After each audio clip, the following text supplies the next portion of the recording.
उत्तर प्रदेश की राजधानी लखनऊ की SC/ST कोर्ट के बाहर गैंगस्टर संजीव जीवा की बुधवार को गोली मारकर हत्या कर दी गई। पश्चिमी उत्तर प्रदेश के कुख्यात बदमाश संजीव जीवा की हत्या होने के बाद उत्तर प्रदेश की अदालतों पर सवाल खड़े हुए तो सवाल इस बात पर भी खड़ा हुआ कि पुलिस की हिरासत में एक अपराधी को क्यों इस तरह से गोली मार दी गई और कैसे अदालती परिसर में ही अपराध की वारदात को अंजाम दिया गया।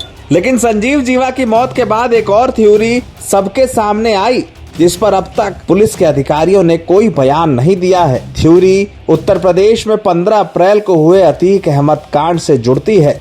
वही अतीक अहमद कांड जिसने प्रदेश में राजनीति और जरायम की दुनिया में खलबली मचा दी थी। दरअसल संजीव जीवा और अतीक अहमद की हत्याओं का पैटर्न एक ही तरह का दिखाई देता है। दोनों ही वारदातें जिस तरह से अंजाम दी गईं, उसे लेकर कई गंभीर सवाल पुलिस की व्यवस्था और सरकार के इकबाल पर खड़े हुए हैं। आइए आपको बताते हैं कि अतीक अहमद और संजीव जीवा की हत्याएं कैसे कॉमन है। अतीक अहमद की हत्या प्रयागराज के कॉलिन अस्पताल में उस वक्त हुई जब उसे मेडिकल के लिए पुलिस हिरासत में ले जाया गया था। अतीक को पुलिस अभिरक्षा में सौंपने का आदेश कोर्ट ने दिया था और कोर्ट के आदेश पर ही हो रही कानूनी कार्रवाई के दौरान ही अतीक अहमद को 3 हमलावरों ने गोली मारी और फिर सरेंडर कर दिया। ऐसी ही कानूनी कार्रवाई के लिए संजीव जीवा भी कोर्ट में आया था। लखनऊ की कोर्ट में संजीव जीवा को एक तारीख पर पेश किया गया। इस तारीख पर संजीव जीवा कोर्ट परिसर में दाखिल हुआ तो वहां पर मौजूद हमलावर ने उसे गोली मारी और फिर वकीलों ने उसे पकड़कर पुलिस के हवाले कर दी। दोनों ही घटनाएं पुलिस की अभिरक्षा में पुलिस के सामने हुई। अपराधियों को इस बात का कोई डर नहीं था कि मौके पर मौजूद पुलिस उनका इनकाउंटर कर देगी या उसे वहीं पर पीटने लगेगी।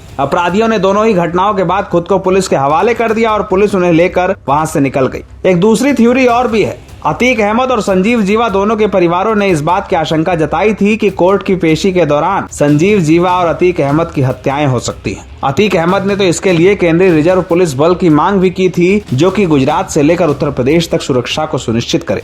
वहीं संजीव जीवा की पत्नी पायल माहेश्वरी ने भी इस बात की आशंका जताई थी कि संजीव जीवा की कोर्ट में हत्या हो सकती है। इसके लिए पायल माहेश्वरी ने अतिरिक्त सुरक्षा की मांग भी की थी। अतीक अहमद और संजीव जीवा दोनों ही बदमाशों के कातिल ऐसे लड़के थे जिनकी कोई क्राइम हिस्ट्री नहीं थी। अतीक अहमद की हत्या करने वाले लवलेश, अरुण और सनी तीनों पेशेवर अपराधी नहीं थे। ये सभी 20 से लेकर 24 साल तक की उम्र के लड़के थे जिन्होंने प्रदेश के कुख्यात बदमाश को कनपट्टी पर गोली मारकर मौत के घाट उतार दिया। ऐसी ही कहानी विजय यादव की भी है। विजय यादव का भी कोई क्राइम रिकॉर्ड नहीं है। वो मुंबई से बहराइच पहुंचा था जहां से हथियार लेने के बाद वो लखनऊ पहुंचा और संजीव जीवा की हत्या कर दी। अतीक और संजीव जीवा के केस में एक और चीज कॉमन है जो समझने वाली है। इन दोनों कांड के बाद सरकार ने SIT जांच के आदेश दिए हैं। अब इस SIT को यह साफ तौर पर देखना होगा कि इन सभी के पीछे कौन आदमी शामिल है जो नए उम्र के अपराधियों से उत्तर प्रदेश के बड़े गैंगस्टर्स की हत्या करा रहा है। प्रदेश के थानों से लेकर